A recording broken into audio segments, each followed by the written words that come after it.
Continuamos en Revista 110.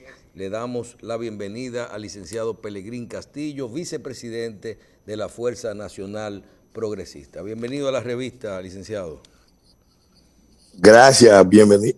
Muchas gracias por la invitación. Muy contento de encontrarme en la mañana de hoy con ustedes, enviándole un saludo al público de ese programa y al doctor Jacín. Bien, gracias por hacer este esfuerzo de forma virtual, licenciado, y vamos a tocar diferentes temas con usted en el día de hoy, y creo que podemos iniciar con cómo evalúa los primeros días del gobierno del presidente Luis Abinader, sobre todo en lo que se puede ver que son las designaciones, porque el tema del COVID y el tema de la tormenta, vamos a decir que no dependen mucho de lo que ellos puedan o quieran hacer, sino las designaciones. ¿Cómo evalúa el licenciado Pelegrín Castillo estas designaciones hasta el momento? Bueno, se puede decir que el balance general es positivo. La población ha apreciado que Luis Abinader inaugura un nuevo estilo que tiene un interés de aprovechar la crisis para producir cambios profundos, por lo menos así lo anunció, y que además viene acompañado de un equipo de gente joven relativamente, y no tan joven, pero en general gente muy preparada. Quizás falta experiencia dentro del Estado, porque cuando vemos el equipo, en general la mayoría no han ejercido funciones públicas y el Estado actual no es ni remotamente el que era hace 20 años, 15 años, cuando el Partido Revolucionario Dominicano abandonó el poder. Es un Estado que se ha ido complejizando, que tiene más trámites, más procedimientos, más requerimientos para operar que en cualquier época pasada. Pero en general se puede decir que un equipo está bien conformado. Ahora, eso son las apreciaciones preliminares. Ahora hay que ver cómo en el terreno, en el juego, en el día a día, se desempeña. ¿Cuáles son las expectativas tuyas, Pelegrín, lo que tiene que ver con el tema migratorio? Mira, el gobierno del presidente Abinader llegó con un programa donde de manera realmente interesante hizo un planteamiento que después lo reiteró el presidente siendo candidato, bastante claro. Él fijó claramente la meta de política exterior de internacionalizar la solución a los problemas de Haití, de no seguir tratando el problema de Haití como un problema migratorio, sino como un problema internacional, como un problema complejo, propio de los estados colapsados. Él usó el término inviable hoy, que es una expresión realmente fuerte. Yo uso Estado fallido porque es la que está usando el Centro Internacional para la Paz y el mundo académico. Pero, de todas formas, el hecho de que lo haya planteado en el programa y que haya dicho que República Dominicana no soporta más migración, de que nosotros no podemos seguir cargando con los problemas de Haití, eso hay que celebrarlo. Yo hubiera querido que el presidente, personalmente, entendí que el mejor escenario para plantear la política era el discurso inaugural, con la presencia del secretario Pompeo y del presidente de Haití. porque no se trata solamente de decir que ya no podemos más, sino que es lo más importante, que República Dominicana está en la disposición de ser un actor internacional responsable que va a procurar la solución internacional a los problemas de Haití en Haití. Es algo que le conviene a Haití y es algo que nos conviene sobre todo a nosotros. Él desaprovechó la oportunidad, entiendo yo, para plantear eso, porque este era el mejor momento. Eso obviamente hay forma de plantearlo donde los invitados no se sientan incómodos, pero era necesario plantearlo ahí. De todas formas, ya él lo consignó en el programa de gobierno. ¿Qué pasa? Yo creo que es algo que estoy viendo en el Partido Revolucionario Moderno. Ustedes saben que concurren diferentes tendencias, gente con visiones diferentes de la vida, de la realidad nacional, y ya eso se está manifestando.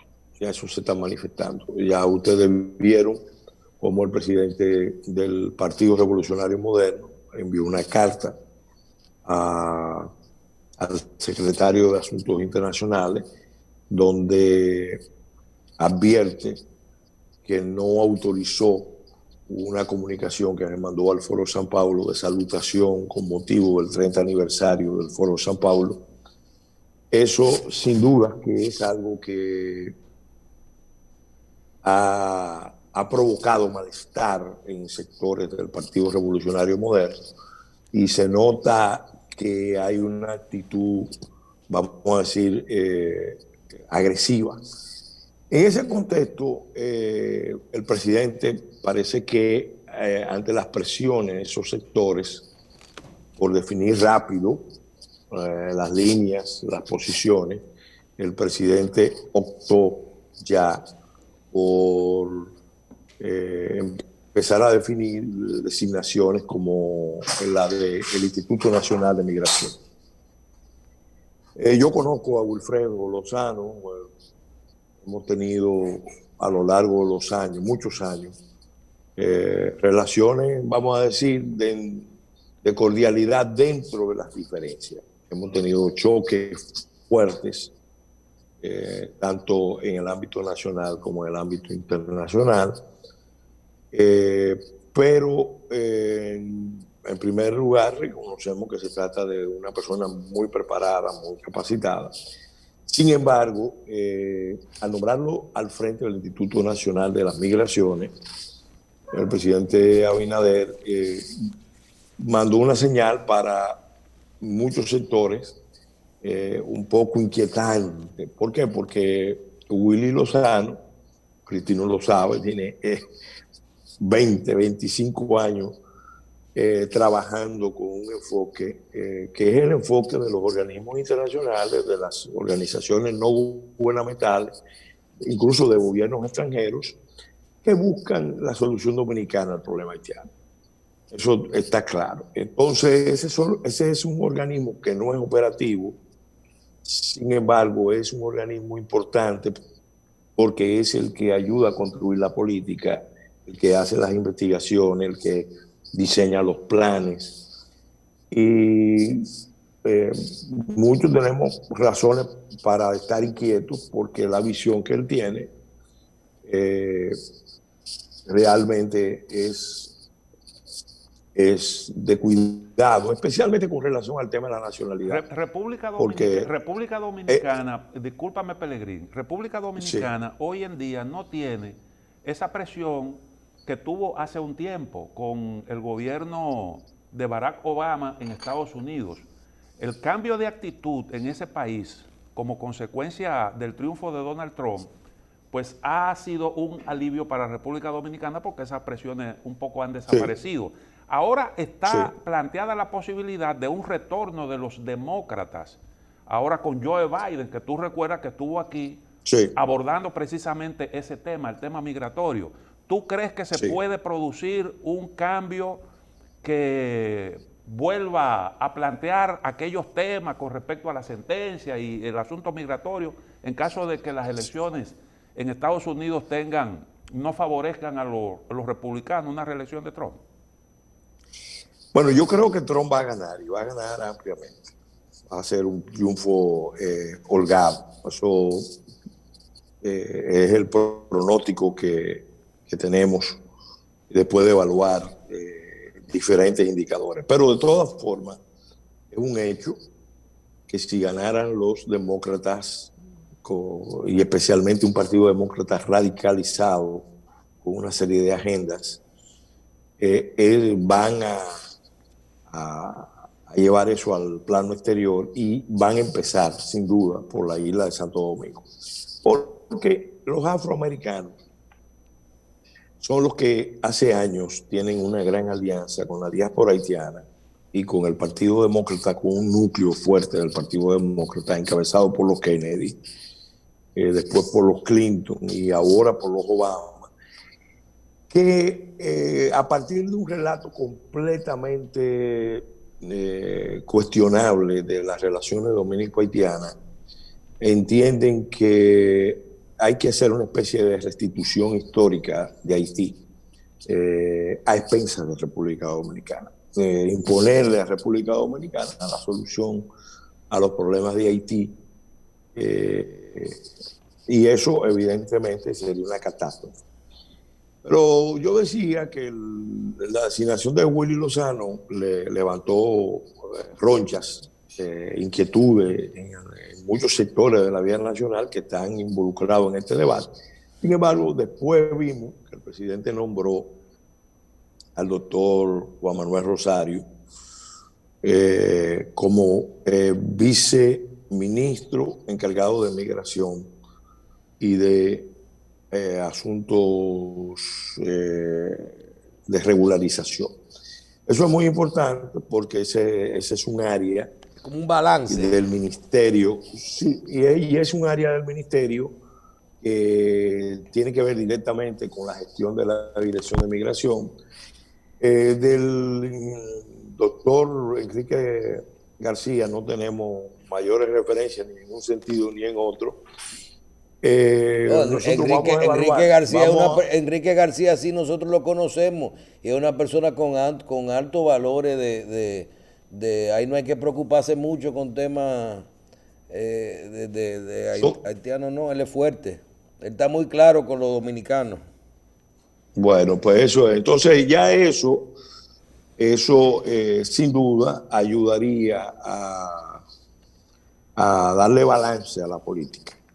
Él prometió, eso está en su programa de gobierno y lo dijo en la campaña, que la aplicación rigurosa de la ley de migración era su meta, que muchos de los problemas migratorios nuestros tenían que ver mucho con la falta de cumplimiento de la ley. También nos satisfizo mucho oír al nuevo ministro Luis Miguel de Camps anunciar que la política del gobierno va a ser garantizar el 80-20.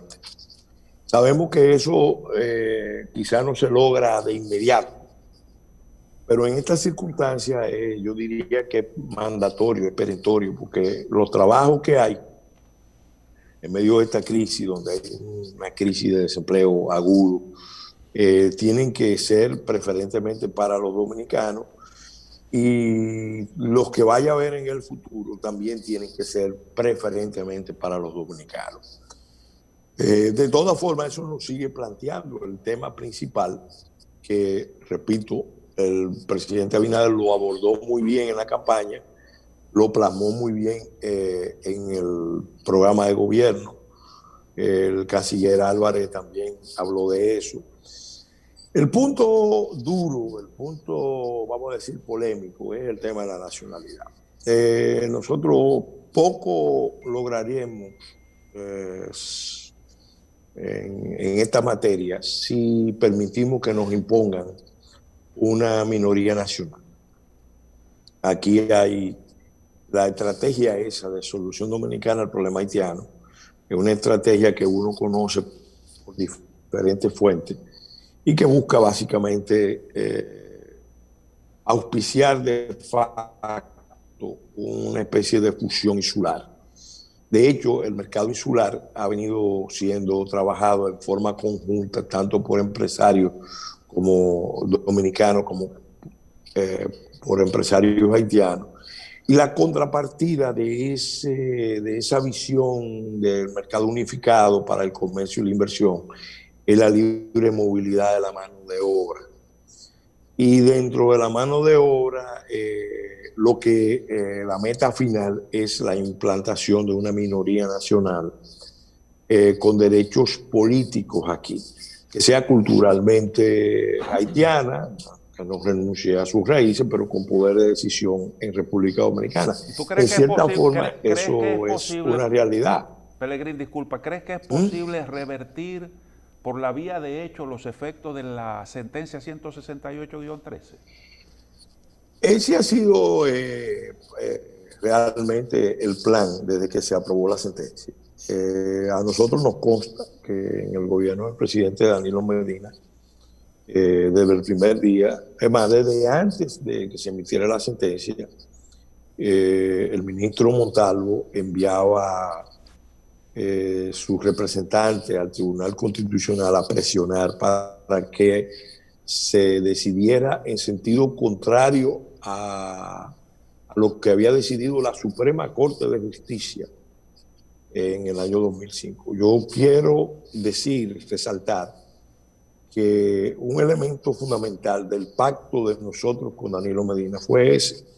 Yo personalmente lo hablé con él y el presidente me dijo que podía tener la seguridad de que ese tema era inatacable, que eso era una materia constitucional y que incluso me dijo no hay necesidad de ponerlo en el pacto expresamente, porque como es una cuestión constitucional que está clara, no hay que ponerlo. Lamentablemente, eso me decía el presidente, pero su ministro todopoderoso, que fue realmente el poder dentro del gobierno, había hecho compromiso con organismos internacionales, había hecho compromiso con organizaciones no gubernamentales, había hecho compromiso con ese núcleo de sociedad civil entre los que está Willy Lozano, de echar hacia atrás esa sentencia. Y por eso cuando el Tribunal Constitucional falla y emite la sentencia 168, viene esa gran contradicción, esa gran lucha. Nosotros mismos en el gobierno tuvimos problemas muy serios porque el presidente se había comprometido con nosotros a impulsar la fórmula de una ley de regularización que era mandatoria por la misma ley de migración y que dentro de esta ley se abriera un capítulo de naturalización especial. Sin embargo, presionado por esos grupos, adoptó la posición de querer impulsar una ley de reconocimiento. Eso generó el primer gran conflicto de nosotros con el gobierno de Danilo Medina. Y fue precisamente el día que me nombraron. Ahí, ese mismo día se generó ese conflicto. Y la gente no lo sabe. Al final, porque eso no fue lo que nosotros hablamos y pactamos. Cuando él visitó a los sectores de la vida nacional para llegar a una solución, hablamos claramente de una ley de regularización, no de una ley de reconocimiento. Y eso detonó el primer diferendo. Meses después tuvimos el segundo gran diferendo, fue para octubre, con el reglamento, donde ellos trataron de tener un proceso abierto sin requerirle a los que se registraran documentaciones de sus países de origen, lo cual era la manera indirecta de darle validez a todo el discurso de la apatridia. En la isla de Santo Domingo no hay apatridia. Los haitianos que están aquí pueden estar indocumentados, pero no son apátridas. Discúlpame, Pelegrín, ¿no era necesario buscarle una solución a la situación de esas personas con mucho arraigo, gente que había nacido en el territorio nacional, que no conocía Haití, y que la ley 169 precisamente lo que buscaba era eso, solucionar Bueno, la situación de ese grupo que no es un grupo tan numeroso. pero ese grupo, por eso mismo, cuando se hizo la evaluación para ver el tamaño del problema, mira, se identificaron 50.000 personas que tenían documentos de dominicanos entregados irregularmente por agentes del Estado. Obviamente hay un tema de responsabilidad del Estado. Si sus agentes fallan por corrupción, por error, por lo que sea, esas personas que tienen muchos años con una posesión de Estado, tienen una posesión de Estado de dominicano, no podían ser perjudicadas. Por eso el proceso de regularización y la opción de naturalización, que es un tema que puede parecer simple, pero no lo es. Esa opción había que abrirla y se abrió, pero ellos no querían eso, no querían eso. De hecho, observen que cuando se hace el proceso, cuando nosotros nos vamos del gobierno, José Carlos Tavera, que era director de migración, que no fue consultado en el gobierno, es decir, todo esto lo decidieron en la presidencia y el ministro de Interior y Policía, pero al director de migración y al partido aliado que pone ese tema como tema primordial, no le consultaron. José Ricardo refiere que solamente documentado dentro del plan de regularización con expediente completo había 4.000 personas. Después, cuando nosotros nos fuimos, cuando se pasó balance al plan, había 270.000 expedientes incompletos que el gobierno, por una decisión política, decidió darle un estatus que tiene que ser revisado. Nosotros esperamos que las nuevas autoridades hagan una evaluación de todo ese proceso. ¿Qué pasó ahí?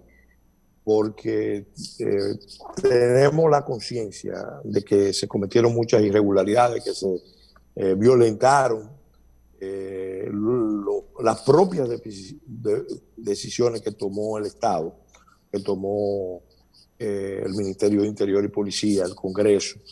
Entonces eso hay que revisarlo, hay que revisarlo.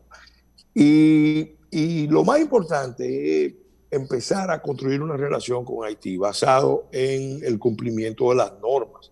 Hay un convenio de 1939, es el único que está vigente, donde el Estado haitiano, de limitación como el de Estado la frontera, está el acuerdo de Washington, no, del 39.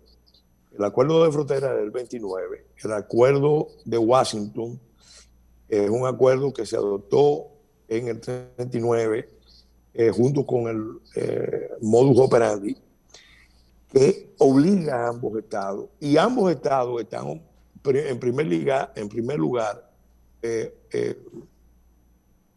obligados a evitar que sus nacionales crucen al otro territorio, y en segundo lugar están obligados a documentar a sus nacionales. Entonces, ¿qué ha pasado? Que en este último aspecto, en esos dos aspectos, Haití ha incumplido. Haití no está haciendo nada por evitar que los haitianos crucen al territorio dominicano, y por otro lado no los documenta. Después que tienen muchos años aquí, o aún sin tener muchos años aquí, alegando que tienen muchos años aquí, entonces empiezan a decir que hay apatridia o a base de un gran fraude, porque aquí también sabemos que la identidad se ha corrompido. Aquí hay gente que declara por dinero. Aquí tenemos sacerdotes, por ejemplo, que han declarado decenas de hijos. Aquí tenemos, y eso es público, eso es de público conocimiento. Entonces, todo eso en realidad es resultado de un problema fundamental, el problema de fondo, que es la inviabilidad, el colapso, el proceso de desintegración del Estado haitiano.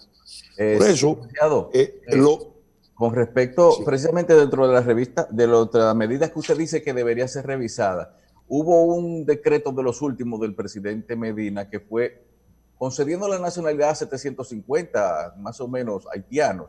Entonces, eso también debería incluirse en esa revisión. ¿Y cuál sería el propósito Tiene con que el que se hizo? revisarse, todo el proceso, eso tiene que revisarse, porque, repito, nosotros tenemos que darnos cuenta, nosotros no tenemos un problema migratorio, nosotros tenemos un serio problema internacional. La comunidad internacional sabe perfectamente, que Haití es un estado colapsado, un estado fallido, o como dice el presidente Abinader, un estado inviable. Algunos que han estudiado la historia de Haití han sostenido que propiamente nació con problemas de viabilidad nacional, porque no pudo lograr un proceso de integración, de cohesión. Y la historia de Haití ha sido tan dramática y tan violenta por eso mismo. Ha tenido 7 presidentes vitalicios y reyes, emperadores. Se ha dividido el país por periodos, ha tenido periodos largos, incluso sin congreso. Es una historia dramática, dolorosa, donde la comunidad internacional, no solamente el liderazgo haitiano, la comunidad internacional tiene una altísima cuota de responsabilidad. Y no me refiero a la responsabilidad original del cambio de política de Francia frente a Haití. Me refiero incluso a los últimos 20 años de la presencia de los organismos internacionales en Haití, donde nunca existió un mandato de reconstrucción. Nunca existió realmente un mandato de hacer de Haití un país diferente. Entonces, ¿qué es lo que ha pasado en los hechos?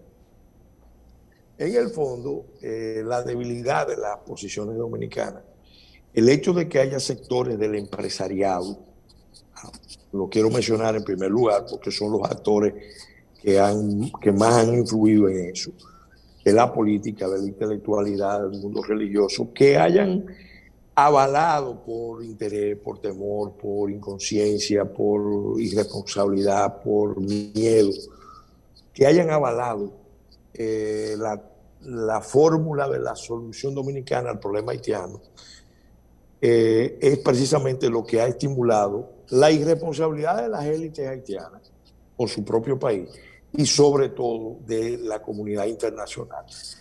¿Qué tipo de relación le han impuesto a República Dominicana? Todo el que estudia relaciones internacionales sabe que en determinados escenarios del mundo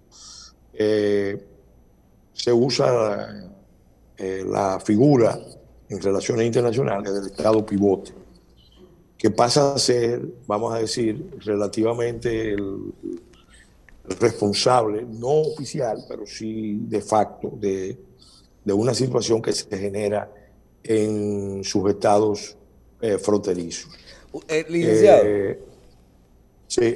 ¿estaría usted de acuerdo de que República Dominicana haga como los Estados Unidos, que cuando quieren utilizar la barrera sanitaria para controlar su frontera o los productos y violar los acuerdos y los tratados, dicen, no, tal producto no puede entrar por el problema sanitario, de utilizar el tema del COVID ahora para aprovechar y cerrar esa frontera y apretar un poquito?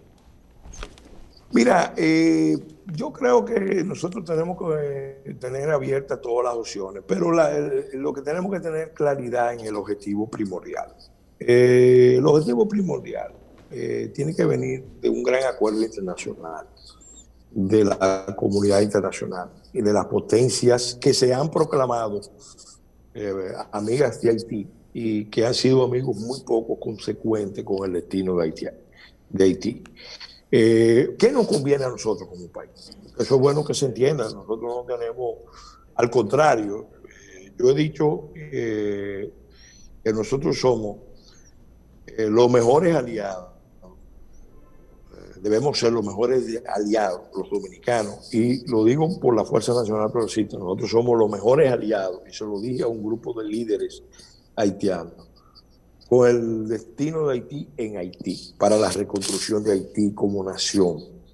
Pero somos los peores enemigos de la solución dominicana al problema haitiano. Entonces, la solución va a venir por un compromiso internacional, porque ese problema no se resuelve. Ahora, A partir... ¿cuáles deberían ser, Pelegrín, disculpa la interrupción, los principales ejes de la política migratoria del Estado Dominicano? ¿Cómo manejar ese problema tomando en consideración sus características hoy en día? Es que yo no empezaría por la política migratoria. Ya Haití lo que nos plantea es un problema internacional. Es un problema de política internacional, no un problema de política migratoria. La política, lo que tú estás viendo como problema migratorio, no es más que el efecto último de un proceso de desintegración del Estado vecino. Y no se puede hablar de migración. Aquí no hay propiamente procesos migratorios, problemas migratorios. Aquí lo que hay es un proceso progresivo de traslado de poblaciones, traslado masivo de poblaciones, sostenido a lo largo del tiempo, e incluso, peor, un intercambio de poblaciones. Se estimula a los dominicanos a salir al exterior, a los Estados Unidos, a Europa, al tiempo que se presiona a los haitianos a venir o se le crean las condiciones para que vengan aquí. Eso es lo que le ha quitado, en la visión de los que han estado manipulando este proceso, le ha quitado presión. Pero llega un punto en que eso es insostenible, porque no ayuda a resolver los problemas de Haití. Ahora mismo Haití es un territorio ocupado por bandas criminales. Hay más de 100 bandas organizadas, armadas. Está ocupado por el narcotráfico, tiene es una zona de desastre sanitario, es una zona de desastre ecológico. Eso lo sabe todo el mundo, pero lo saben hace años. Entonces, nosotros no podemos seguir perdiendo tiempo. No podemos seguir perdiendo tiempo. Nosotros debemos ir a un enfoque diferente, y dentro de eso la política de frontera es clave, porque no podemos hablar de que vamos a controlar la migración si no empezamos por controlar la frontera. La frontera dominicana es una frontera cada vez más vulnerable.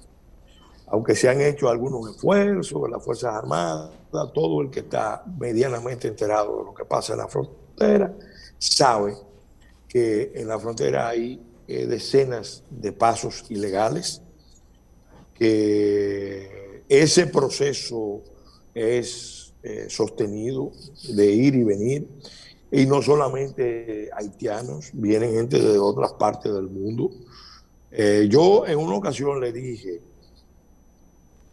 una visita que se hizo a la frontera con el ex primer ministro de Israel, Ehud Barak, que fue invitado por el Senado de la República a dar una charla sobre seguridad internacional. Eso fue en el 2003-2004. Fuimos a la frontera y yo le dije, pues yo era, vamos a decir, el edecán político del primer ministro Barak. Yo le dije, el día que Al Qaeda quiera pasar unas vacaciones en el Caribe, o quiera entrar a operar en esta zona, va a entrar por esa zona. Ahora en la misma África tenemos una expansión del fundamentalismo islámico, los grupos islámicos con tendencia terrorista. No se han internacionalizado fuera de África. En África sí operan en las diferentes fronteras, pero a nadie le va a sorprender que un buen día aparezcan aquí en la isla de Santo Domingo y den una sorpresa. Entonces, nosotros hace tiempo estamos diciendo, primero controlar la frontera, porque si no controlamos la frontera, tú no haces nada aplicando la ley de migración. Tú mañana sacas un número determinado de ilegales haitianos hacia su país, o empieza a aplicar rigurosamente la ley de nacionalización del trabajo, los artículos del Código de Trabajo que tienen que ver con nacionalización del trabajo, y no vas a resolver el problema. El muro a nuestro juicio, debe ser una de las herramientas, pero un muro construido por petición popular, por referéndum, es decir, avalado por el pueblo. Yo creo que si eso se hace, el mundo le va a prestar mucha atención, porque van a ver que el problema no es con los gobiernos. Es muy fácil presionar a los gobiernos, a todos los gobiernos dominicanos, desde Balaguer a la fecha, han estado sujetos a presión por los norteamericanos sobre todo y por los europeos, usando cualquier tipo de arma, lícita o ilícita, instrumentos de presión inaceptables. ¿Para qué? Para que flexibilicemos los flujos. Porque le estamos quitando un problema. Y el mundo, desde la perspectiva de Washington, la perspectiva de Bruselas, el mundo tiene demasiados problemas. Este es un problema que ellos entienden que lo pueden manejar con ese mecanismo de intercambio de población. Y como el pueblo dominicano ha estado sometido a un proceso de alienación, incluso hay una conspiración de silencio para ocultar muchas de estas cosas.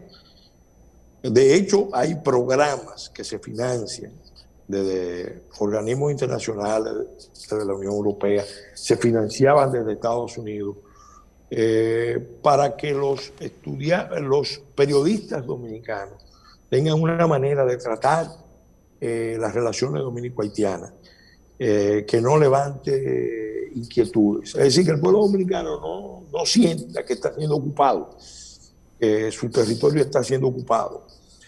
Ya, por ejemplo, lo saben las Fuerzas Armadas, de las 7 provincias fronterizas, en promedio hay una presencia de un 25% de presencia haitiana en el territorio de las provincias fronterizas. Hay zonas dentro de la provincia donde supera el 50%. Sí, es así. Bueno. Y entonces esa tendencia se mantiene y en 10 años ya el 20% del territorio dominicano, que es muy rico, que tiene un potencial extraordinario. Tendrá un 100% de haitianos. Va a tener una presencia haitiana y de facto vamos entonces a tener una situación. Eso hay que revertirlo. Eso hay que revertirlo. Reduciendo la presencia haitiana en la zona y llevando a dominicanos a vivir a la frontera. Pero con las políticas actuales no es posible. Claro. El presidente Abinader lo ofreció. Ahora tiene que ponerle prioridad. Prioridad. Por eso me hubiera gustado en el discurso, así como él habló de que iba a fortalecer la relación con Estados Unidos y con Europa, ahí mismo poner el tema de Haití. Él lo mencionó, habló de la frontera, sí, habló de la frontera, pero es esbozar más claramente el plan. Que esté todo el mundo claro de que los dominicanos no vamos a aceptar una solución dominicana al problema haitiano. Esa posición tiene el apoyo del 85% de la población dominicana. Eso está medido en las encuestas. Y el presidente Abinader, si asume esa causa, se convierte, yo lo puedo augurar, se convertiría en un líder histórico. En un líder histórico que ayudaría a Haití, porque la posición que verdaderamente ayuda a Haití es esa. Claro. La otra no, la otra ni ayuda a Haití y nos desestabiliza a nosotros. Bien. Vamos a agradecer al licenciado Pelegrín Castillo. Vamos a decirle que les reiteramos que conocemos bien a Enrique García y que su posición es puede estar tranquilo en ese sentido. Por el otro lado, le decimos que si el doctor Jacín decide tomarse las vacaciones, lo vamos a llamar de nuevo para que hablemos un poquito de educación y de la recomposición del sistema de partidos políticos en República Dominicana a partir ya de estas elecciones. No, y yo te voy a decir, yo quisiera hablar también de la energía y la minería. Yo le voy a decir, si hay una oportunidad histórica de relanzar la minería sobre otras bases y de definir de una vez y por todas si tenemos o no tenemos hidrocarburos, es ahora. Claro. Y no es oportunidad, es necesidad histórica. Uno sabe que se ha perdido un tiempo precioso definiendo políticas en ambos campos y sabe también dónde están las debilidades, y uno nota que esto que debe ser uno de los cimientos de una economía real, sin embargo, se sigue abordando con mucha ambivalencia. Yo espero que las nuevas autoridades en esta materia no desaprovechen la oportunidad que hay en el mundo y aquí en República Dominicana para pasar a hacer un esfuerzo completamente sin precedente, impulsando nuestra política minera e impulsando también la política de exploración de hidrocarburos en tierra y mar. Bien, bien. Muchísimas gracias, Pelegrín Castillo, vicepresidente de la Fuerza Nacional Progresista. Le agradecemos que nos acompañara en el día de hoy. Vamos a una pausa y tenemos ya en el estudio al profesor Rafael Santos.